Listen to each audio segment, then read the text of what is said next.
तो ये press briefing समाप्त हुई है। विदेश सचिव को आप सुन रहे थे। भारत ने किस तरह से पाकिस्तान को करारा जवाब दिया है, इसकी जानकारी दी गई है। सबसे बड़ी बात यही कि वो हर तरफ से उकसाने की कोशिश कर रहा है, ड्रोन अटैक्स के जरिए कर रहा है।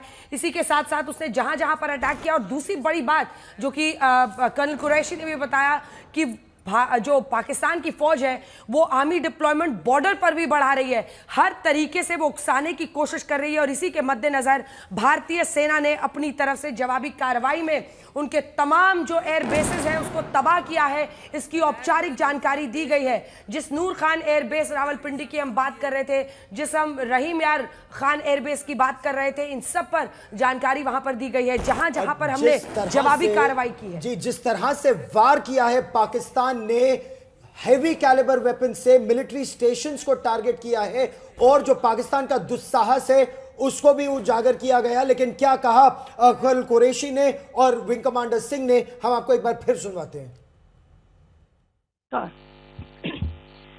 पाकिस्तान सेना ने पूरी पश्चिम मोर्चे पर लगातार आक्रामक गतिविधियां जारी रखी। उसमें UCAV drone, long range weapons, loitering munitions और लड़ाकू विमानों का उपयोग कर भारतीय सैन्य ढांचे को निशाना बनाया। नियंत्रण रेखा पर भी ड्रोन घुसपैठ और भारी कैलिबर हथियारों से गोलाबारी की। अंतर्राष्ट्रीय सीमा और एलओसी पर श्रीनगर से नलिया तक 26 से अधिक स्थानों पर हवाई घुसपैठ के प्रयास किए गए। भारतीय सशस्त्र बलों ने अधिकांश खतरों को सफलतापूर्वक निष्क्रिय किया। फिर भी वायु सेना स्टेशनों पर उधमपुर, पठानकोट, आदमपुर और भुज बठिंडा स्टेशन, इन सब पर उपकरण व पर्सनल्स को हानि पहुंचाई। मैं ये भी बताना चाहती हूँ कि पाकिस्तान ने हाई स्पीड मिसाइल सुबह 1:40 पर इस्तेमाल करके पंजाब के एयरबेस स्टेशन को दागने की कोशिश की। एक निंदनीय और अनप्रोफेशनल एक्ट के तहत पाकिस्तान ने श्रीनगर, अवंतीपुर और उधमपुर के वायु सेना अड्डों पर चिकित्सा केंद्र और स्कूल परिसर को निशाना भी बनाया, जिससे उसके द्वारा सिविल इंफ्रास्ट्रक्चर पर हमला करने की गैर जिम्मेदाराना प्रवृत्ति फिर उजागर हुई। पाकिस्तान द्वारा सैन्य ठिकानों को जानबूझकर निशाना बनाने के पश्चात भारतीय सशस्त्र बलों ने त्वरित व सुनियोजित जवाबी हमले किए। Technical installation, command and control centres, radar sites और हथियार भंडार को चुनकर निशाना बनाया गया। रफीकी, मुरीद, चकलाला, रहमियार खान, सुकूर और चुनिया स्थित पाक सैन्य ठिकानों पर एयर लॉन्च सटीक हथियारों व लड़ाकू जेट से प्रहार किए गए। पसरूर स्थित रडार साइट और सियालकोट का एविएशन बेस भी प्रिसीजन अम्यूनिशन से टारगेट किए गए। इन कार्रवाइयों के दौरान भारत ने कम से कम कोलैटरल डैमेज की क्षति सुनिश्चित की। चिंता का विषय यह रहा कि पाकिस्तान ने लाहौर से उड़ान भरने वाले नागरिक विमानों की आड़ लेकर अंतर्राष्ट्रीय हवाई मार्गों का दुरुपयोग किया, ताकि वे अपनी गतिविधियां छिपा सके। ऐसी चालों ने भारतीय वायु प्रतिरक्षा तंत्र को नागरिक सुरक्षा सुनिश्चित करते हुए अत्यधिक संयम के साथ कार्य करने के लिए विवश किया। साथ ही साथ पाकिस्तान ने मिस इन्फॉर्मेशन का सहारा लेते हुए आदमपुर स्थित S-400 प्रणाली, सूरतगढ़ व सिरसा के हवाई अड्डों, नगरोटा के ब्रह्मोस बेस, देहरागिरी के तोपखाना पोजीशन तथा चंडीगढ़ के अग्रिम गोला बारूद डिपों को नष्ट करने के झूठे दावे सोशल मीडिया पर फैलाए। भारत इन फॉल्स नैरेटिव्स को पूर्णतः खारिज करता है। नियंत्रण रेखा पर पाकिस्तान ने ड्रोन घुसपैठ और भारी तोपखाना गोलाबारी के कई प्रयास किए। कुपवाड़ा, बारामूला, पुंछ, राजौरी और अखनूर सेक्टर्स में तोप, मोर्टार एवं हल्के हथियारों से भीषण गोलाबारी जारी रही। भारतीय सेना ने प्रभावी व तुलनात्मक प्रत्युत्तर देते हुए पाक सेना को काफी क्षति पहुंचाई। पाकिस्तान सेना के अग्रिम क्षेत्रों में सैनिकों की डिप्लॉयमेंट बढ़ती दिख रही है। जो स्थिति को और भड़काने की मंशा दर्शाती है। भारतीय सशस्त्र बल पूर्ण परिचालन तत्परता की स्थिति में है। अभी तक सभी शत्रुतापूर्ण कार्रवाइयों का प्रभावी ढंग से सामना कर उपयुक्त जवाब दिया गया है। भारतीय सशस्त्र बल दोहराते हैं कि वे तनाव वृद्धि नहीं चाहते, बशर्ते पाकिस्तान भी ऐसा ही व्यवहार करे। और ये लाइन ऑफ कंट्रोल पर जिस तरह से पाकिस्तान के ठिकानों को ध्वस्त किया है, ये उनका एक सिग्नल सेंटर है, ये बहुत महत्वपूर्ण है। पाकिस्तान का एक सिग्नल सेंटर, लिस्निंग पोस्ट, जहां से वो टोह ले सकता है, उसको भारत ने नष्ट कर दिया है। बड़ी बात कि पाकिस्तान की सेना को सरहदों की तरफ बढ़ते देखा गया है। Pakistan military spotted moving towards forward areas, ये कहना है भारत की सेना का। लेकिन इसी के साथ साथ गौरव, जो सबसे बड़ी बात इस प्रेस कॉन्फ्रेंस में बताई गई है वो ये है कि रात में लगभग 1:40 पर हाई स्पीड मिसाइल पंजाब की तरफ टारगेट करने के लिए भेजा गया है। श्रीनगर, अवंतीपुरा, इन तमाम जगहों पर, एयरबेस में, स्कूल्स पर, हेल्थ सेंटर्स पर, अस्पतालों में पाकिस्तान की सेना अटैक कर रही है। यह पूरी दुनिया को आज सुनना चाहिए कि पाकिस्तान की फौज एक आतंकी फौज है।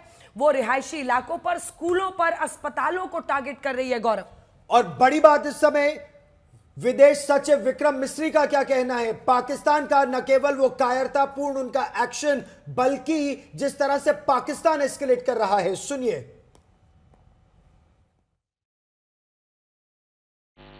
जैसा कि हम पिछले 2-3 प्रेस ब्रीफिंग्स में भी बता चुके हैं, ये पाकिस्तानी गतिविधियां हैं पिछले 2-3 दिन से, जो एक एस्केलेटरी तौर पे देखी जा रही हैं और प्रोवोकेटिव तौर पे देखी जा रही हैं। I've said on numerous earlier occasions, it is Pakistani actions that have constituted provocation and escalation. In response, and I repeat, in response, India has defended and reacted in a responsible and measured fashion to these provocations and these escalations by the Pakistani side. Earlier this morning, we saw a repeat of this escalatory and provocative pattern. We've seen Pakistani claims about activities that they have undertaken continue to be heavy on lies, misinformation, and propaganda. And on top of that, this is peddled by Pakistani state agencies. The claims that they have made about attacking and destroying various places, various military installations and facilities, as has been pointed out by my colleagues here this morning, are completely false. The claim about the Air Force station in Sirsa being destroyed, completely false, as you've seen. The claim about the Air Force station in Suratgarh being destroyed, completely false again, as you have seen. There's a claim that has been made that the S-400 base at Adampur was destroyed, completely false once again. Claims have been made. और मंजीत ने कि हमारे सहयोगी इसी खबर पर हमारे साथ जुड़ रहे, सीधे उनका रुख करते हैं। जो पूरी जानकारी आज दी गई है इस प्रेस कॉन्फ्रेंस में, सबसे बड़ी बात है यही है कि एक तो बॉर्डर पर वो अपनी आर्मी को इकट्ठा कर रहा है, हाई स्पीड मिसाइल से रात में पंजाब की तरफ हमला किया, मतलब एयरफोर्स स्टेशन में, श्रीनगर में, अस्पताल, स्कूल तक को टारगेट कर रहा है। पूरा ये प्रेस कॉन्फ्रेंस डिकोड कीजिए सरल भाषा में मंजीत हमारे दर्शकों के लिए। देखिए, साधारण शब्दों में कहें तो दो मोटी बातें जो लोगों के इंटरेस्ट की हैं जानने की, अंजना, की पहली बार पाकिस्तान की तरफ के बारे में बताया गया कि पाकिस्तान ने लॉन्ग रेंज वेपन का इस्तेमाल किया है। अभी तक पाकिस्तान आर्म्स ड्रोन का इस्तेमाल कर रहा है। लॉन्ग रेंज वेपन का सीधा मतलब लंबी दूरी तक मार करने वाली मिसाइल का भी उसने इस्तेमाल कर लिया है। और ये जब युद्ध चरम पर होता है उस दौरान इस्तेमाल किया जाता है। तो पाकिस्तान ने कल रात अपनी लॉन्ग रेंज मिसाइल का भी भारत के खिलाफ इस्तेमाल किया है। भारत ने उसको नेस्तनाबूद किया है। पाकिस्तान की सेना बड़ी संख्या में अब सरहद की तरफ, फॉरवर्ड लोकेशन की तरफ बढ़ रही है। ये इस पर भारत लगातार नज़र बनाए हुए हुए हैं। और भारत का जो जवाबी हमला है वो जो खबर हमने काफ़ी देर पहले अपने दर्शकों को सटीक तरीके से जानकारी दी थी बिना सेंसेशन के कि कौन कौन से टारगेट थे पाकिस्तान में भारत के जवाबी हमले में, वो सारे महत्वपूर्ण टारगेट उनके नाम के साथ बताए गए। चकलाला की बात करें, रावलपिंडी के आसपास और जो है वो सारे जवाबी हमले में भारत ने भी सरफेस टू एयर मिसाइल यानी कि जेट का इस्तेमाल करें। आपने मिसाइल का नाम पूछा था, मैंने कहा था कि ये शायद हथियार, हम अपने हथियारों के नाम नहीं बताएंगे, तो प्रेस कॉन्फ्रेंस में भी कहा गया कि हमने अपने जेट का इस्तेमाल करके, जेट से मिसाइल का इस्तेमाल करके उन ठिकानों को नष्ट किया है। और अंजना, पूरी क्लैरिटी इस प्रेस कॉन्फ्रेंस से निकली है कि किस तरह से खासतौर से पिछले 2 दिनों में पाकिस्तान की जो जवाबी कार्रवाई रही है, पाकिस्तान ने पहले छोटे ड्रोन का इस्तेमाल किया, फिर आर्म्स ड्रोन का, और भारत के जितने मिलिट्री स्टेशन में गोला बारूद के भंडार हैं, हमारे एयर डिफेंस सिस्टम हैं, हमारे जो भी हमारे रडार सिस्टम हैं, गोला अलग अलग जम्मू कश्मीर से लेकर अंबाला, और हमारे एयर बेसेस हैं, हवाई पट्टियां हैं, यानी कि युद्ध के समय दुश्मन के जिन जिन महत्वपूर्ण ठिकानों पर हमला किया जाता है पाकिस्तानी सेना ने उसी तरह से चुन चुन कर कल, खास तौर से कल की हम बात कर रहे हैं, जब उसने लंबी दूरी की मिसाइल का इस्तेमाल किया, बड़े आर्म्स ड्रोन का इस्तेमाल किया, और ऐसे ठिकानों पर उसने हमले की कोशिश की। भारत के अलग अलग पूरी पाकिस्तान से लगने वाली सरहद, यहाँ तक कि पंजाब और हरियाणा सरहद तक भी उसकी कोशिश थी। बिल्कुल। और जो एयर बेसेस की बात वो बता रही थी, 26 लोकेशंस पर तो किया ही, लेकिन इसके साथ साथ उन्होंने उधमपुर, पठानकोट, भुज, बठिंडा, इन तमाम जगहों पर उन्होंने जो हमले की कोशिश की है, जिसको आज फ्लैग किया गया है। और इसके पलटवार में जो भारत ने किया है वो एयर लॉन्च्ड मिसाइल का इस्तेमाल करके प्रिसिशन अटैक्स किए हैं पाकिस्तान के टेक्निकल इंफ्रास्ट्रक्चर पे, कमांड एंड कंट्रोल स्ट्रक्चर पे, और जहां पर उनके पास वेपन स्टोरेज फैसिलिटी थी उनको निशाना बनाया गया है, रेडार्स को निशाना बनाया गया है। और पूरी सूची विदेश मंत्रालय और रक्षा मंत्रालय ने जारी की। चकलाला, सुकूर, रहीम यार खान, महत्वपूर्ण बात, कसूर और सियालकोट में पाकिस्तान के रेडार को ध्वस्त कर दिया गया है। नूर खान, मुरीद और रफीकुर बेसिस को भी ध्वस्त किया गया है, उनके कमांड एंड कंट्रोल स्ट्रक्चर को और उनके वेपन स्टोरेज फैसिलिटीज को। बड़ी बात, पाकिस्तान के युद्ध लड़ने की क्षमता को मंजीत ध्वस्त किया जा रहा है।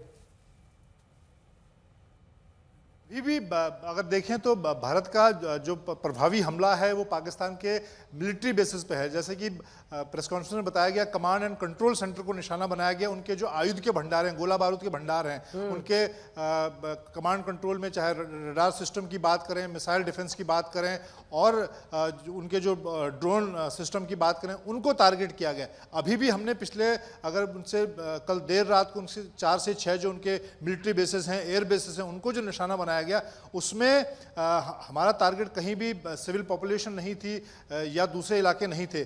पिन पॉइंट टारगेट करके पाकिस्तान के एयर पावर की कमर तोड़ने की कोशिश ये भारतीय सेना, वायुसेना की तरफ से की गई। और जैसा मैंने पहले भी बताया कि बहुत समय के बाद, गौरव, भारतीय वायुसेना का बहुत बड़ा, कुछ दिनों बाद जब इसका विश्लेषण होगा, जब ये वार के हालात थमेंगे, उसके बाद जब सारी चीज़ें निकल कर सामने आएंगी, भारत ने किस तरह की मिसाइल का इस्तेमाल किया, और अभी हम देख रहे हैं कि जिस तरह से खुली छूट दी गई, हालांकि यहाँ पर एक रिस्ट्रिक्शन जरूर है। हम लोग देख रहे हैं कि विदेश मंत्रालय की जो भाषा होती है वो डिप्लोमेटिक होती है, और वो इसीलिए प्रेस कॉन्फ्रेंस की जिम्मेदारी, मैंने कल भी कहा था कि इस पूरे मामले में अभी तक आपने देखा प्रधानमंत्री नरेंद्र मोदी ने कोई ट्वीट नहीं किया, कोई उन्होंने स्टेटमेंट नहीं दिया, क्योंकि अभी इवॉल्विंग हालात हैं, स्थिति ऐसी है। और सारी, मुझे लगता है कि हमारी सेनाओं के अंदर, सेनाएं जिस तरह से कार्रवाई कर रहे हैं, उन्हें ये लगता है, या लोगों में ये लगता है कि हम बहुत सारी जानकारी लोगों तक पहुंचनी चाहिए कि किस तरह से हमारी सेना छक्के छुड़ा रही है। लेकिन क्योंकि हम एक जिम्मेदार देश हैं, इसीलिए सारी चीज़ों को बहुत सोच समझकर लोगों के सामने रखा जा रहा है। कितनी जानकारी इस वक्त युद्ध के हालात में लोगों के बीच दानी है, मीडिया को देनी है, उसको अंतर्राष्ट्रीय मीडिया देखेगा, वर्ल्ड देख रहा है। लेकिन जब ये चीज़ें, जब ये पूरा मामला ख़त्म होगा, उसके बाद ज़रूर इस बात को हम इस पर चर्चा करेंगे कि किस तरह से बहुत समय के बाद भारतीय, खासतौर से वायुसेना ने पिछले 2 दिनों में अपना पराक्रम दिखाया है।